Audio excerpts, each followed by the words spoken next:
The sound of Edward's palm connecting with Catherine's cheek echoed through the crowded living room like a thunderclap, silencing every conversation at the family gathering in their Manhattan townhouse. 20 pairs of eyes stared in shock as Catherine stumbled backward, her hand flying to her burning cheek, tears springing to her eyes. The expensive American artwork on the walls seemed to bear silent witness to the betrayal unfolding before them. "I am the head of this house," Edward bellowed, his voice cutting through the stunned silence of the New York evening. His mother, sisters, and extended family watched in horror as he towered over his wife of 12 years. "You will respect me in front of my family. What would you do if you walked in on this?" Catherine's mother, Margaret Johnson, rose from her chair, adjusting her shawl as she stood. "Edward Miller, what has gotten into you?" she demanded. But Edward's bloodshot eyes and the sharp smell of whiskey mixed with bourbon on his breath told the whole story. The successful Wall Street businessman had been drinking since noon. The infidelity that had been brewing for months was about to explode. Catherine wiped the tears from her eyes, her voice steady despite the chaos. "You want to show them who's the head of this house, Edward? Fine."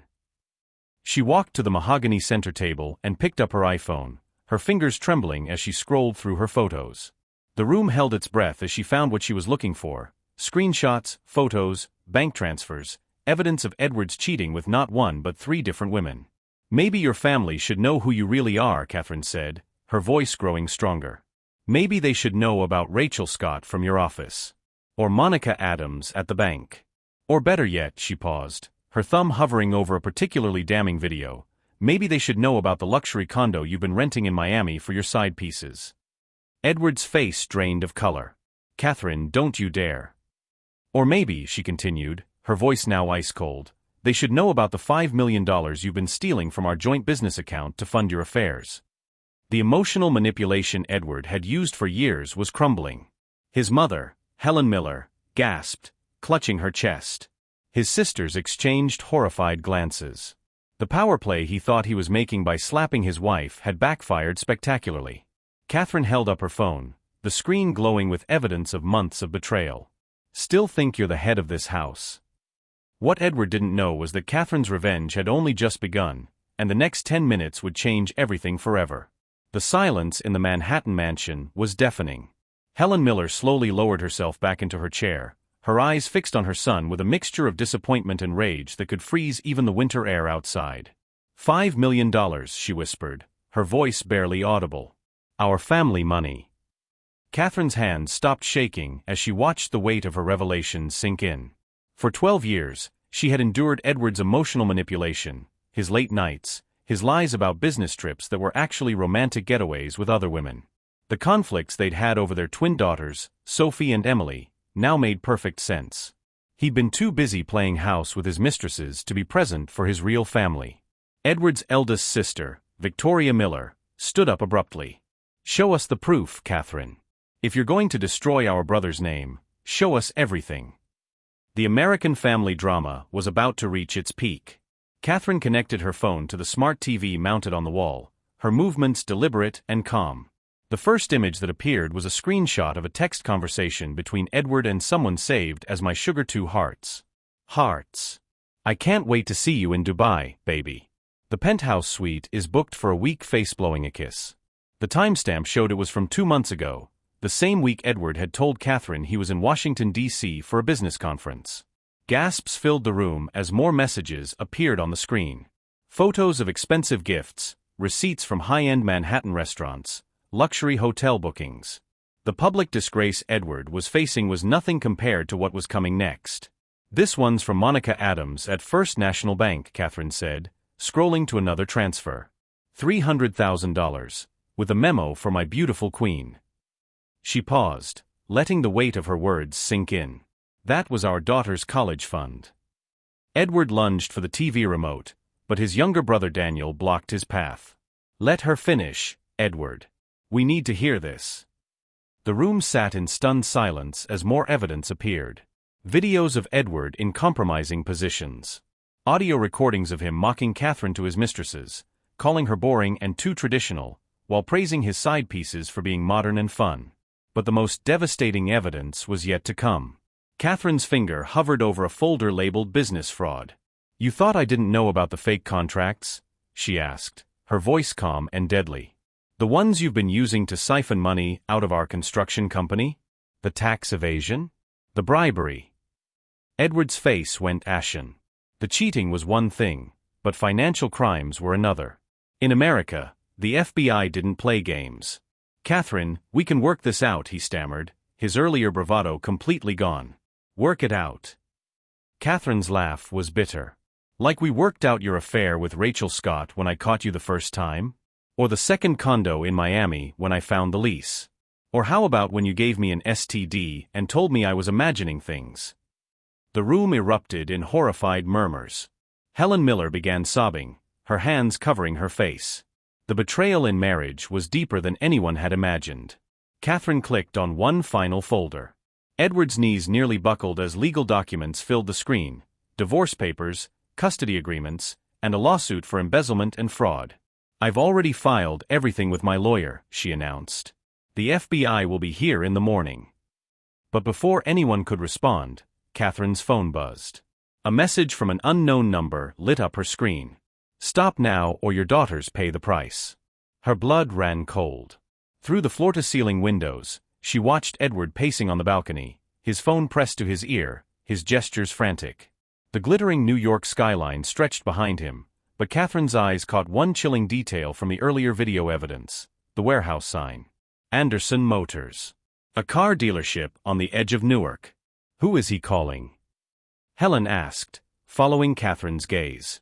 "I don't know," Catherine whispered. "But we're about to find out." Her maternal instinct sharpened. The petty co-parenting fights she and Edward had been having seemed trivial now that Sophie and Emily were in real danger. Quietly, she slipped onto the adjoining balcony to eavesdrop. "Richard, please, I beg you," Edward's voice cracked. "They're just children. Take me instead. Take anything you want, but let my daughters go." Catherine froze. Richard Anderson. She had heard that name whispered before, when Edward thought she wasn't listening, connected to contracts that had mysteriously funneled millions into their company. "I know I owe you money," Edward continued desperately. "But this is not the way. My wife doesn't know anything about our arrangement." The line went dead. Edward stared at his phone, his face pale. And Catherine's heart dropped. Edward stared at his phone in desperation before noticing Catherine watching him. "You know who has them," she said, stepping fully onto the balcony. It wasn't a question. The lies, the manipulation, the betrayal that had destroyed their marriage were nothing compared to this moment of shared terror. For the first time in months, they looked at each other without hatred. "Richard Anderson runs an underground network," Edward admitted, his voice barely above a whisper. "Import, export business, but also other things. I got involved with contracts that weren't exactly legal.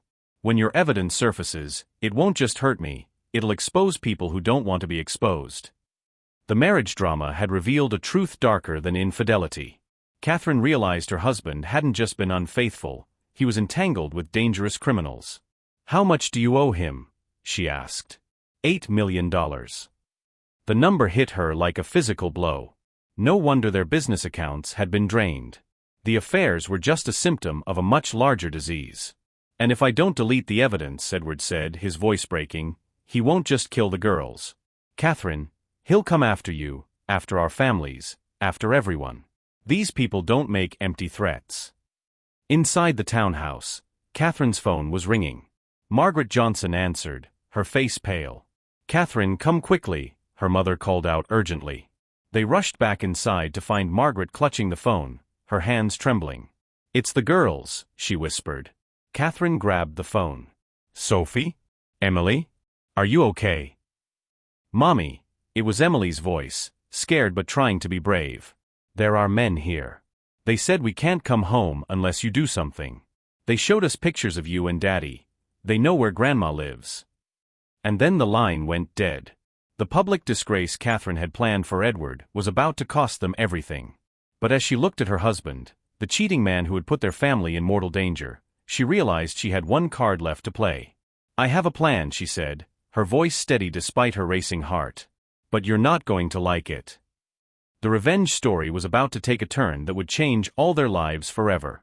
"We're going to give them what they want," Catherine said calmly, her tone so controlled it made everyone in the room nervous. "But not how they expect."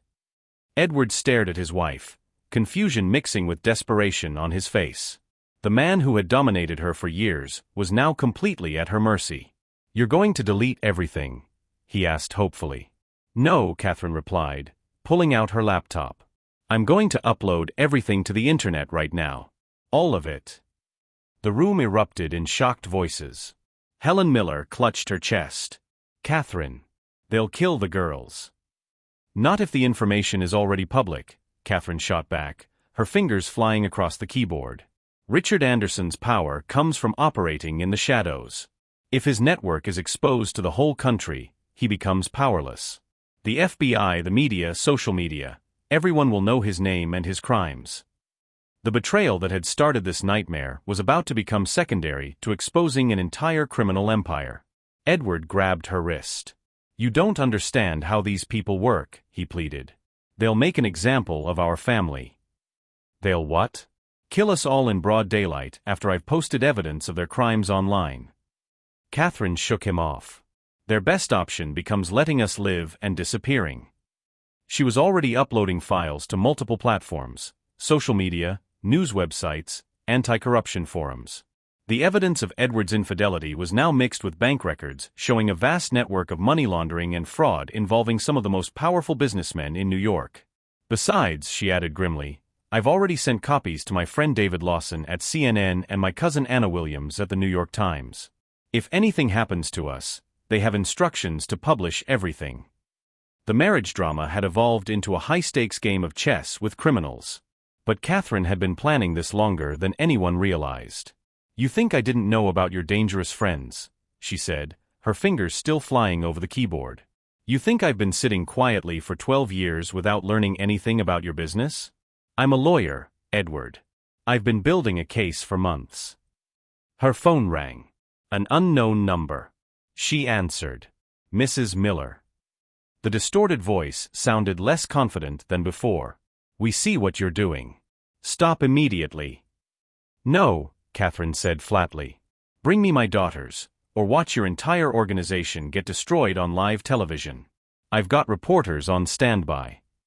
The manipulation that had defined her marriage was nothing compared to the psychological warfare she was waging now. She put the phone on speaker so everyone could hear. "You're making a mistake," the voice warned.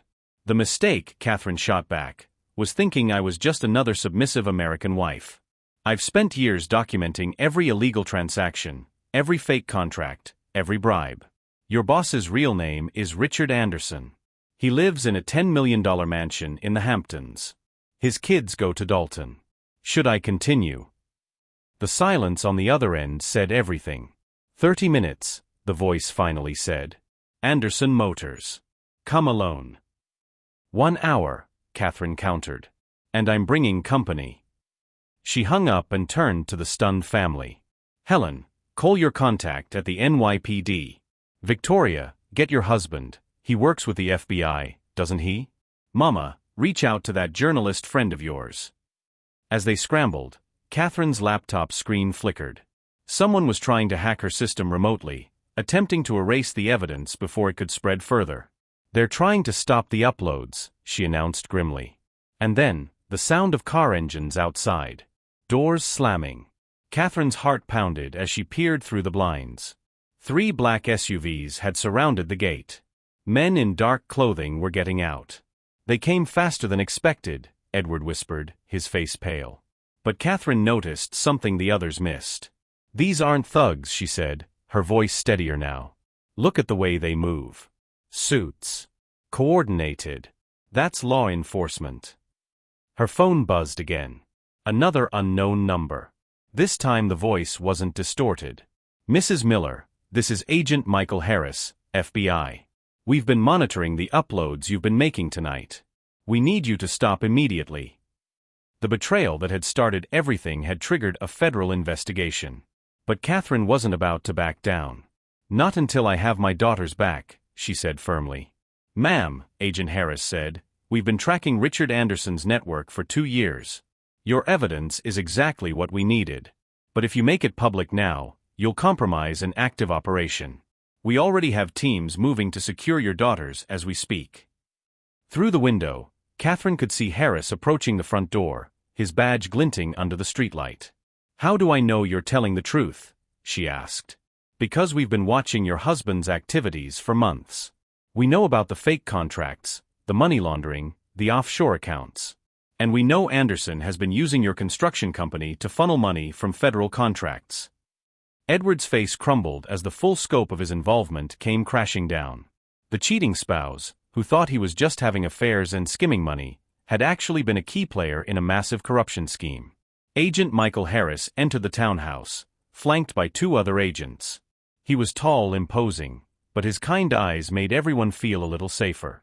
"Mr. Miller," he said directly to Edward, "we're prepared to offer you full immunity in exchange for your complete cooperation in our investigation of the Anderson network." Infidelity was now the least of their legal problems. Catherine looked at her husband, the man who had betrayed her trust, stolen their money, and put their children in danger. "What about my daughters?" she demanded. "We have units surrounding Anderson Motors," Agent Harris replied. "But Mrs. Miller, you need to make a choice. Continue with your public exposure plan and risk Anderson's organization scattering, or trust us to handle this professionally and get your girls back safely." Catherine's years of emotional manipulation had taught her to be suspicious of men making promises. But then Harris's next words froze her. "We also know about your husband's affairs. We have surveillance footage of his meetings. And some of those meetings weren't just about business." He handed her a tablet. On the screen, Catherine saw Edward at an upscale restaurant in Manhattan. But he wasn't alone. Across from him sat a beautiful woman. And at the table right next to them, Richard Anderson himself. "Your husband's girlfriend, Rachel Scott, works for Anderson," Agent Harris explained. "She's been feeding him information about your family, your finances, your movements. The affair wasn't just infidelity, Mrs. Miller, it was espionage. The late nights. The suspicious behavior. The co-parenting conflicts." Suddenly it all made sense. Edward hadn't just been cheating, he'd been unknowingly providing intelligence to the very criminals who now held their daughters. "You mean?" Catherine's voice trailed off as the full betrayal hit her. "Your husband was being played. The women, the easy money, the lifestyle, it was all designed to compromise him and gain access to your construction company and its federal contracts." The revenge story Catherine thought she was writing had revealed something far darker. But before anyone could respond, Agent Harris's radio crackled to life. "Base to team leader. We have eyes on the targets. 2 subjects confirmed safe, but there's a problem." "What kind of problem?" Harris snapped. "Sir, they're not alone. We count at least 8 adults inside the facility, and they appear to be holding more than just the Miller girls." The public disgrace Catherine had planned had uncovered something much worse than marital betrayal. They had stumbled onto a human trafficking operation. The revelation hit the room like a physical blow. Harris's radio kept crackling with grim updates. "We count approximately 12 children in the facility, ages ranging from 8 to 16. This is bigger than we thought, sir." Catherine's legs gave out. She sank into the nearest chair.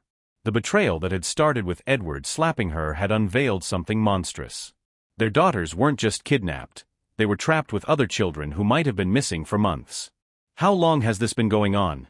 she whispered, staring at Edward with a mixture of horror and disgust. "I swear to God, Catherine, I had no idea."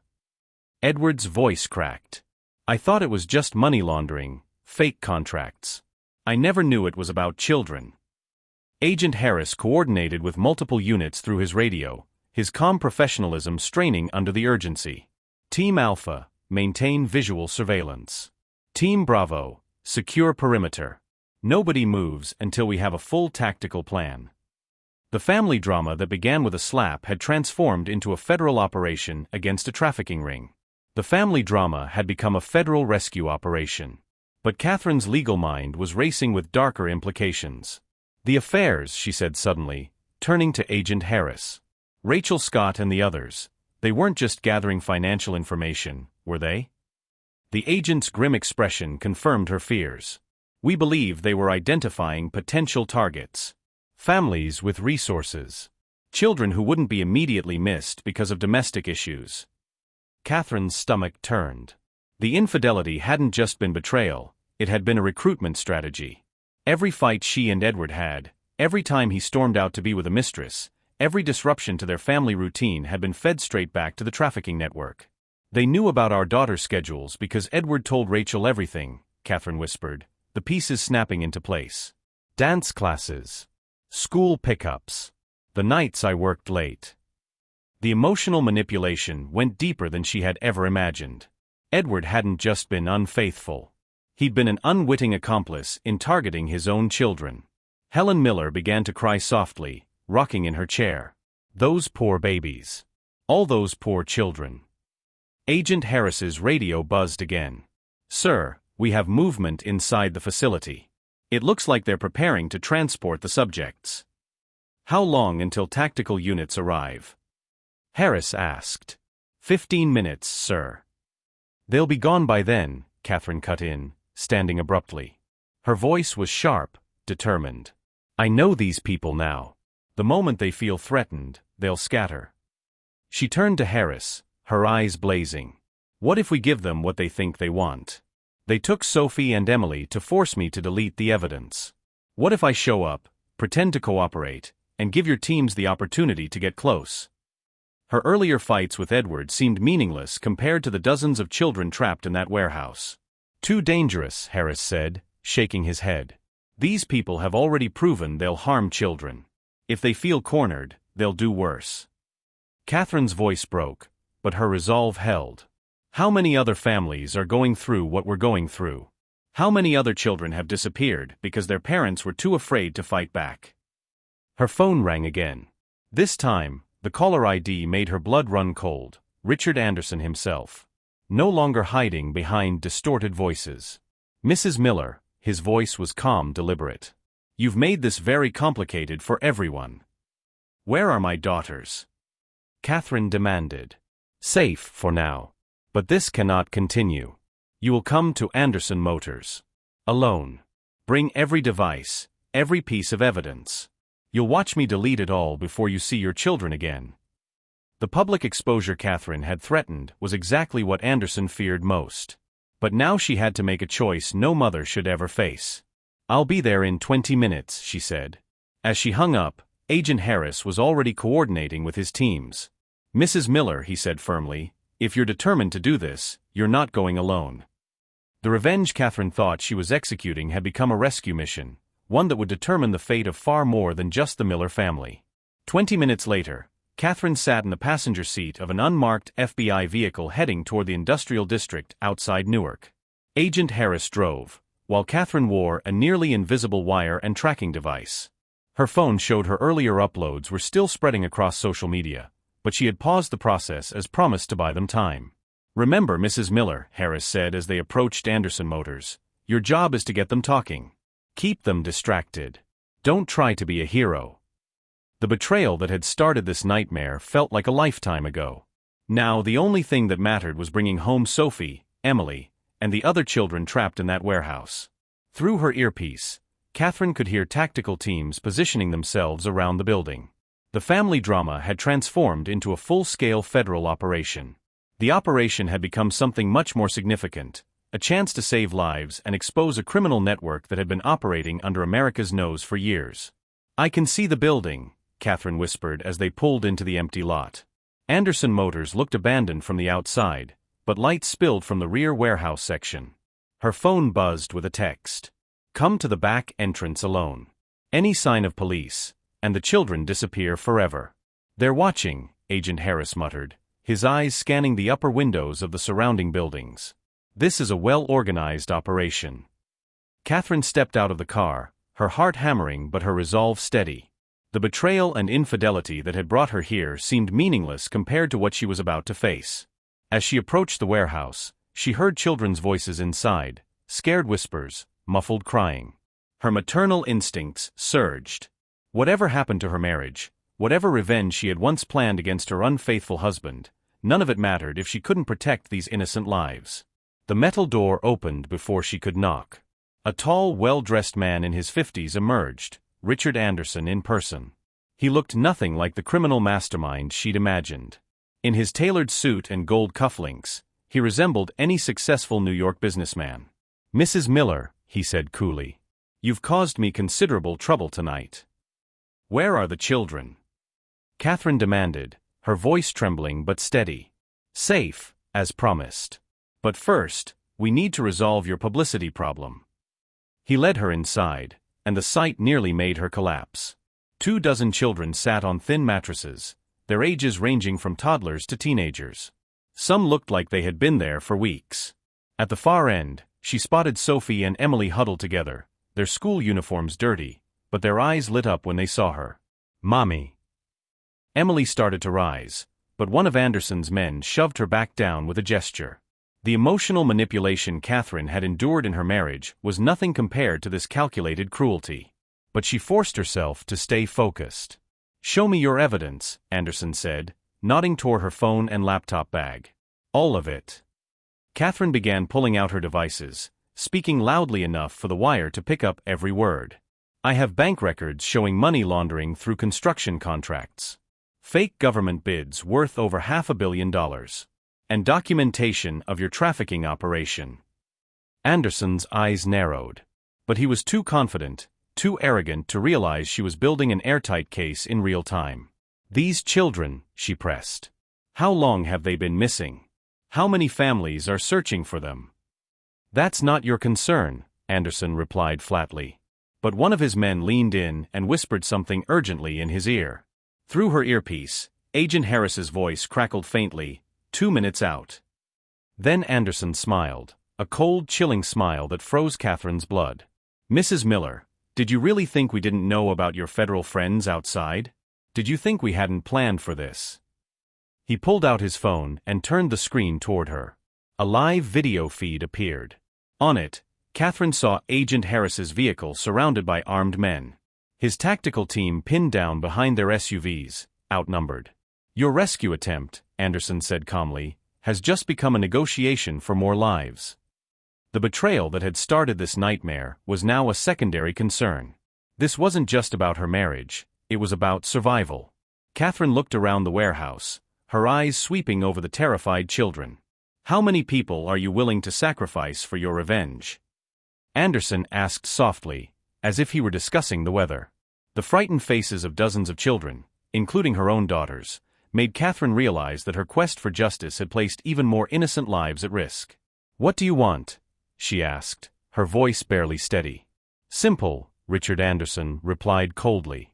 You will call off your federal friends, delete every piece of evidence, and disappear. Your husband will continue our business arrangement, and everyone goes home safely. But Catherine noticed something Anderson didn't. While he had been distracted showing her the video feed, several of the older children had been inching closer together. One teenage boy was making subtle hand signals, organizing something. Her years of marriage had taught her to recognize the smallest signs of manipulation and planning.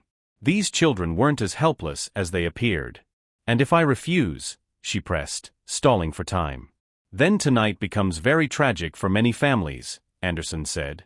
Through her nearly invisible earpiece, Agent Harris's voice whispered, Catherine, if you can hear me, backup units are almost there. Keep him talking. But Anderson was losing patience. He nodded toward one of his men, who grabbed Emily and yanked her to her feet. No. Catherine started forward, but another gunman blocked her path. That's when the teenage boy she'd been watching made his move. With surprising coordination, he and 3 others toppled a stack of metal crates. The crash echoed like thunder through the warehouse. In the chaos, Sophie and Emily broke free, sprinting toward their mother. Catherine dropped to her knees, throwing her arms wide. But Anderson's men were already raising their weapons. Everyone down. The warehouse doors exploded inward. Federal agents stormed through multiple entrances, tactical gear glinting under the harsh light, automatic rifles trained on every direction. FBI. Drop your weapons. Gunfire erupted. Catherine threw herself over her daughters, shielding them with her body as bullets ripped through the air. Anderson wasn't finished. He lunged, grabbing a young girl by the arm, dragging her back with a pistol pressed to her temple. Let them go or she dies, he shouted.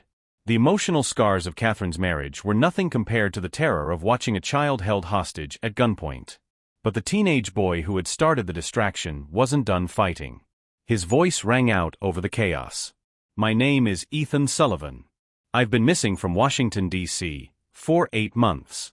My father is Senator Robert Sullivan. Gasps rippled through the agents. Missing children from prominent families, covered up to avoid scandal. Agent Harris's voice boomed through a bullhorn. Richard Anderson, you're surrounded. Release the child and surrender. But as the standoff dragged on, Catherine's blood ran cold. In all the gunfire and confusion, one face was missing. Where was Edward? The husband who had betrayed her, the man who had dragged their family into this nightmare. Was he captured by Anderson's men? Or was he still working with them? Her question was answered by a voice from above. Catherine, up here. She looked up to the metal catwalk that stretched across the warehouse. Edward stood there, pale but defiant. And beside him, Rachel Scott, the mistress who had been feeding information to Anderson's network. It's over, Richard. Edward shouted down. The accounts are frozen. The contracts are exposed. The FBI has everything. But Rachel pressed a gun against Edward's head, her voice shrill with rage. He's lying. He's been working with the police this whole time. The co-parenting conflict that had once torn Catherine and Edward apart was about to end in the most unexpected way. The husband who had betrayed her trust was now risking his life to save their children. The revenge story Catherine had begun was becoming something else entirely, a chance at redemption, if any of them survived the night. Mommy, I'm scared, Emily whispered in her arms. I know, baby, Catherine whispered back, kissing her forehead. But Daddy's trying to make things right. The question was, would his attempt at redemption cost him his life? 3 weeks after the warehouse raid that exposed the Anderson trafficking network, Catherine thought the nightmare was finally over. She was wrong. Dead wrong. The morning started like any other Tuesday in their temporary FBI safe house in New Jersey. A government-provided apartment while the Bureau continued its investigation. Sophie and Emily were getting ready for school, their chatter about upcoming exams filling the apartment with the kind of normalcy Catherine desperately craved. The betrayal that had once consumed her marriage felt like a distant memory compared to the trauma of the warehouse rescue. Mommy, can Daddy pick us up today? Emily asked, brushing her hair in the mirror. The co-parenting conflict that had once dominated their lives had shifted into a careful dance of supervised visits and family therapy sessions. We'll see, baby, Catherine replied, glancing at her phone for messages from Edward. He had been living in a small flat in Brooklyn, working with federal prosecutors to build cases against the remaining members of the criminal network. The cheating spouse who had once destroyed their marriage was now, slowly, trying to rebuild trust, one honest conversation at a time. But her phone wasn't showing messages from Edward.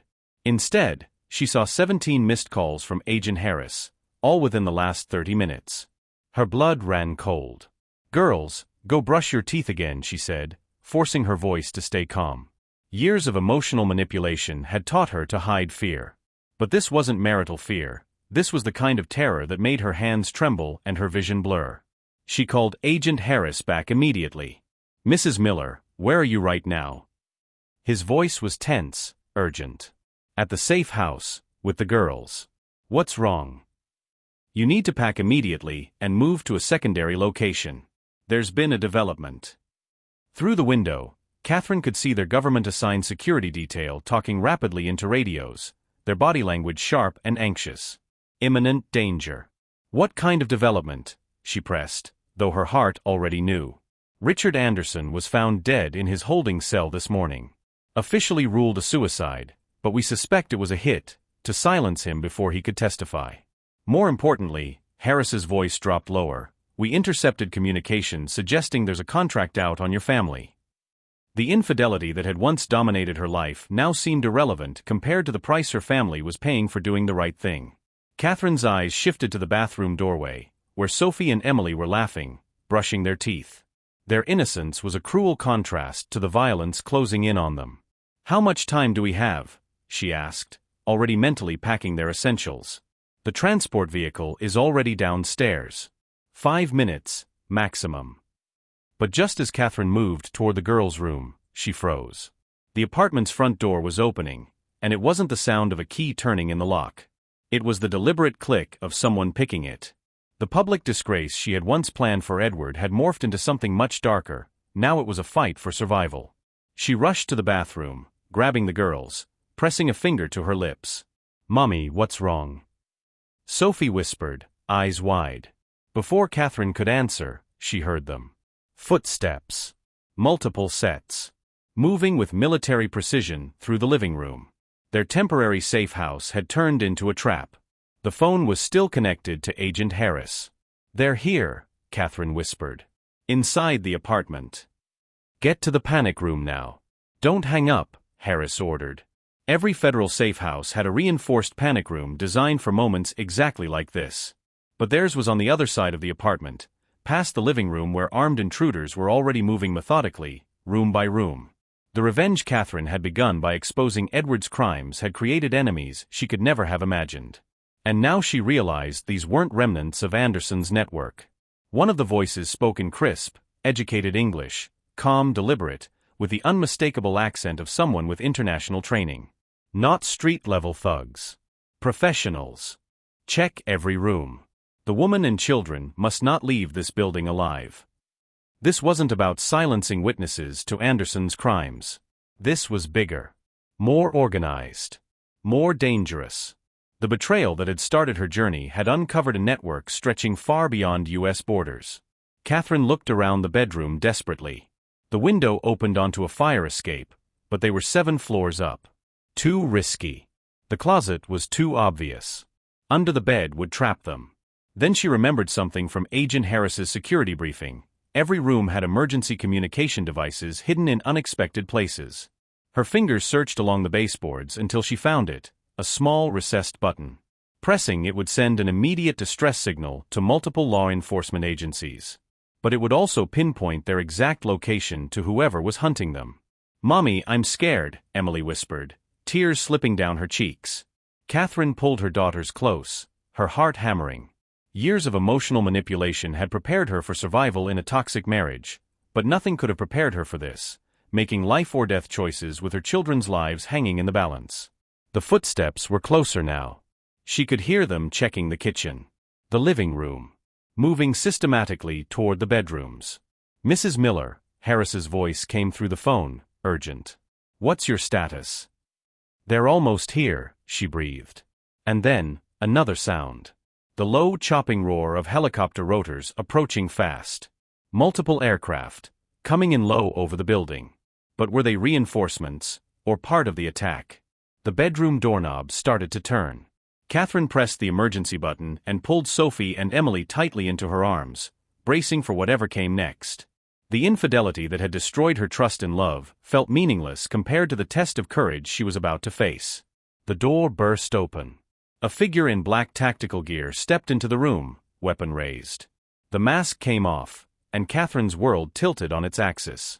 Standing in the doorway, dressed in full tactical gear, holding an assault rifle, was her own sister, Anna Williams. "Hello, Catherine," Anna said calmly, as if they were meeting for Sunday brunch instead of in the middle of a life-or-death siege. "We need to talk." The betrayal she had suffered at Edward's hands suddenly seemed insignificant compared to this moment. Anna, her younger sister. The one who lived abroad, who claimed to work for a powerful consulting firm. The successful, mysterious one who could always afford designer everything, but never explained how. "Auntie Anna," Sophie exclaimed, starting to run toward her. But Catherine grabbed both girls, pulling them behind her. "Don't move," she whispered, her eyes locked on her sister's face. Years of manipulation had taught Catherine to read people. And what she saw in Anna's expression was not family warmth. It was cold, calculated professionalism. What Catherine saw in Anna's expression was cold, calculated professionalism. "The girls don't need to be here for this conversation," Anna said, gesturing toward the panic room with her weapon. "So you can kill me without witnesses?" Catherine shot back, her voice steadier than she felt. Anna laughed, a sound that had once brought comfort during their childhood in Virginia, but now sent a chill through Catherine's bones. "Sister, if I wanted you dead, you'd have been gone weeks ago. The warehouse, the hearings, the safe house. Did you really think your survival was just luck?" The betrayal that had begun with Edward's affairs was now revealing itself as part of something much larger, far darker. Through the window, Catherine could see helicopters landing on the roof and adjacent structures. Professional extraction teams were rappelling down with chilling precision. "You've been protecting us?" she asked, confusion warring with terror. "Protecting you?" Monitoring you. Managing you, Anna corrected, glancing at her watch with the cool efficiency of someone who had done this too many times before. The Anderson network was small time compared to the organization I work for. When your husband stumbled into our operations through his pathetic money laundering schemes, we had to make decisions.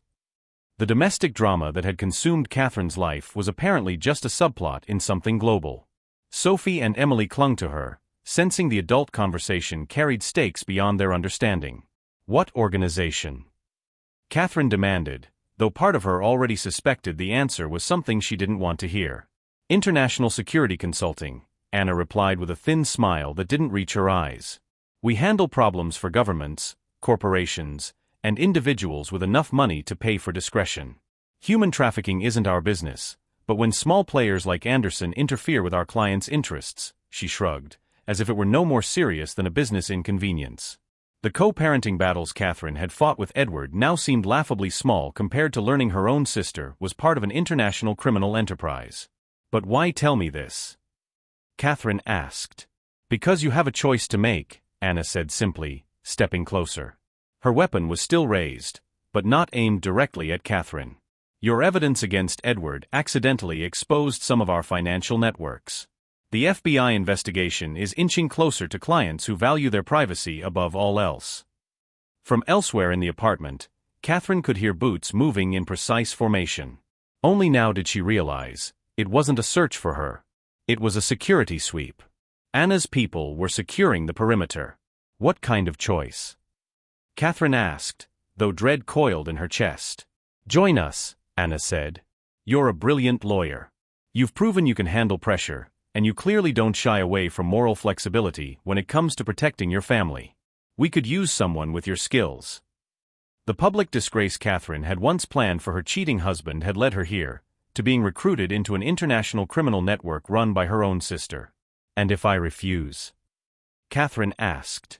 Then you disappear. The girls disappear. Edward disappears. The FBI investigation gets redirected, buried. And 3 more families here in New York lose everything they love, as a warning not to dig too deep. The emotional abuse Catherine had endured in her marriage was child's play compared to the stakes Anna was offering now. Join a global criminal empire, or watch everyone she loved die. But there was something else in Anna's eyes. Something that told Catherine this wasn't as simple as it sounded. Her sister had always been the smart one. The planner. The one who thought several moves ahead. There's a third option, isn't there? Catherine asked carefully. For the first time that night, Anna's smile was genuine. I always said you were the clever one in the family. She reached into her tactical vest and pulled out a small recording device. Its red light blinked steadily. The FBI has been trying to infiltrate organizations like mine for years, Anna continued. But we're too careful. Too international. Too well protected. Except now, thanks to your investigation into Edward's crimes, they finally have a way in. The betrayal that had shattered Catherine's marriage was about to become her path to taking down an international criminal network. But the price would be higher than anything she'd ever imagined. You want me to be a double agent? Catherine whispered. I want you to help me destroy the people I work for, Anna corrected. Her voice was low, urgent. Because, sister, what I'm about to tell you, about why I really took this job, will make your husband's infidelity look like a minor disagreement. Outside, the thundering sound of helicopters grew louder. But these weren't Anna's people. The radio chatter she heard through the walls was in multiple languages, federal task forces converging on the building. We have about 3 minutes before this place becomes a war zone, Anna said sharply. So listen very carefully to what I'm about to tell you about Mom and Dad's death 10 years ago. The cheating spouse who had started this nightmare was nothing compared to what Catherine was hearing now. Was her parents' car crash not an accident? The door burst open as a federal agent secured the room with military precision. But Catherine's eyes weren't on the agent. They were locked on Edward. The man she had married 12 years ago, the unfaithful husband she had once sworn to destroy, was standing there, removing his tactical helmet. For the first time, she saw him with an expression she had never known before, professional competence mixed with genuine remorse. How long? She asked, her voice barely above a whisper, as Sophie and Emily clung to her sides. The betrayal she thought she understood was unraveling into something infinitely more complex. 3 years, Edward replied. His voice was steady, but his eyes betrayed the weight of carrying such a secret. Since the first time they approached me about those construction contracts. Agent Harris stepped forward, his face grim with the burden of truths that would change everything. Mrs. Miller, he said formally, your husband has been working with federal authorities as part of a joint task force investigating international criminal networks operating through U.S. businesses. The family drama that had consumed her life was, in reality, an elaborate cover story, one that had been protecting them while gathering evidence against some of the most dangerous criminals in the world. But the emotional manipulation she had endured was still real. The pain of betrayal cut just as deeply, regardless of the reasons. The affairs, Catherine said, her eyes fixed on Edward. Were they real? The silence stretched like glass about to shatter. Federal agents continued sweeping the apartment. Anna leaned back, watching the family drama with unnerving interest. Outside, the roar of helicopters and the screech of tactical vehicles confirmed that this operation was far larger than Catherine had realized. Finally, Edward spoke. The relationships were operational necessities, he said, the clinical phrasing betraying his training. But the emotional damage they caused to us was real. And for that, I'm sorry. Operational necessities. Catherine's voice rose despite the presence of agents all around them. You destroyed our family for operational necessities? Sophie and Emily stared at their parents, watching their family fracture in real time. The co-parenting battles that had once felt so important were nothing compared to this revelation. Compared to learning that their father had been living a double life to protect them from international criminals, Catherine's earlier heartbreak seemed almost small.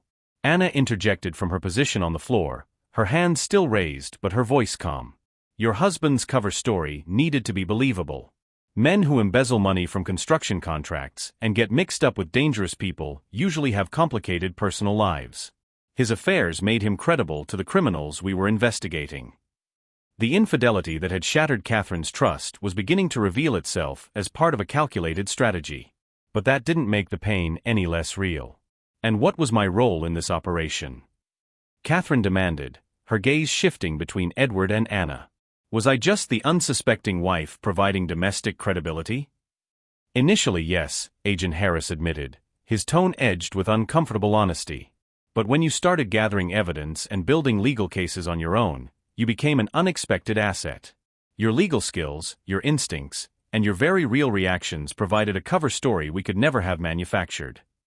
The revenge story she thought she was writing had actually been a piece of someone else's investigation all along. But Catherine wasn't finished. She noticed the way the agents in the room had shifted their stance, their body language betraying they were bracing for another revelation. There's something else, isn't there? She pressed, recognizing the signs. Agent Harris exhaled slowly. The warehouse raid 3 weeks ago was more successful than we imagined. But it also revealed intelligence that changes everything we thought we knew about this criminal network. He gestured toward Anna, who remained composed despite being surrounded by heavily armed federal agents. Your sister has been feeding intelligence to multiple law enforcement agencies for over 8 years. But the organization she's been embedded in is larger and far more dangerous than we initially believed. Catherine's breath caught. The emotional manipulation she had endured in her marriage now seemed pale compared to learning that her entire extended family had been living layers of deception to protect each other, and to wage war against international crime. How dangerous? She asked, her voice tight. They have connections to government officials in at least 12 countries, Agent Harris said grimly. Financial networks spanning 3 continents. And the resources to wipe out entire families without leaving a trace. The public disgrace Catherine had once envisioned for Edward was beginning to look like a minor inconvenience compared to the forces they were actually up against. Which is why, Anna added from the floor, her voice steady, my earlier offer still stands. The 3 of you disappear completely. New identities. Full-scale federal protection. A witness protection package so deep you'll never resurface, but you can never go back. Anyone who tries to contact you from your old life will be eliminated. The domestic betrayal that had launched this nightmare was now the least of their concerns. But Edward shook his head. His jaw was set in the same determined way Catherine remembered from the early days of their marriage. Before lies, before betrayal. There's another option, he said firmly, looking directly at Agent Harris. The one we discussed. If things ever reached this point. Mr. Miller, Harris warned, that option carries significant risks for your family. More risk than running for the rest of your lives. More risk than running and never stopping. Edward challenged. Catherine looked between her husband and Agent Harris, recognizing the charged silence of a plan that had been sitting in the shadows for a long time. What option? She demanded. We end this, Edward said simply. Together. We use everything we've learned, everything Anna uncovered, everything you documented, and we take down the entire network in one coordinated strike across multiple countries. The co-parenting battles that had once seemed like their greatest struggle were nothing compared to this. And if it doesn't work? Catherine pressed. Then we die as a family, Edward said with conviction, instead of living separately in fear. It was that conviction, the same fire that had once made her fall in love with him, that made Catherine realize this choice could no longer be postponed. Him years ago, before everything became complicated by deception and operational necessities. Agent Harris's radio crackled with urgent communications in multiple languages. His expression grew more grim with each report streaming in from other units. Mrs. Miller, we need a decision now, he said firmly. We're receiving reports of coordinated attacks on safe houses across New York, Washington, D.C., and Los Angeles. Other families tied to this investigation are under immediate threat. The infidelity that had once destroyed Catherine's trust was about to become irrelevant compared to the choice now before her: run forever, or fight back against forces that had manipulated their lives for years. Before she could answer, alarms blared throughout the building. Harris's radio exploded with panicked communications from teams under fire across the country. The revenge story Catherine thought she had been writing was turning into a war. "Mommy," Emily said softly, her small voice trembling. "Are we going to be okay?" Catherine looked at her daughters. At Edward, who had been protecting them through deception. At Anna, who had been fighting through infiltration. At the agents, who were offering them choices between different kinds of danger. "Yes, baby," Catherine said, her voice more certain than she felt. "We're going to be okay." But first, they had to survive the most dangerous night in American law enforcement history. The coordinated attacks began at exactly 11:47 p.m. Eastern Standard Time, transforming the skyline into a battlefield. Explosions lit the night sky in at least 4 different directions, rocking safe houses, federal offices, and the homes of key witnesses. From their 7th-floor window, Catherine could see plumes of smoke and fire rising in the distance. Helicopters circled overhead, their searchlights sweeping across a city in chaos. "This is what happens when you corner desperate people with unlimited resources," Anna observed grimly. She was being pulled to her feet by Agent Harris, the situation shifting rapidly from interrogation to evacuation.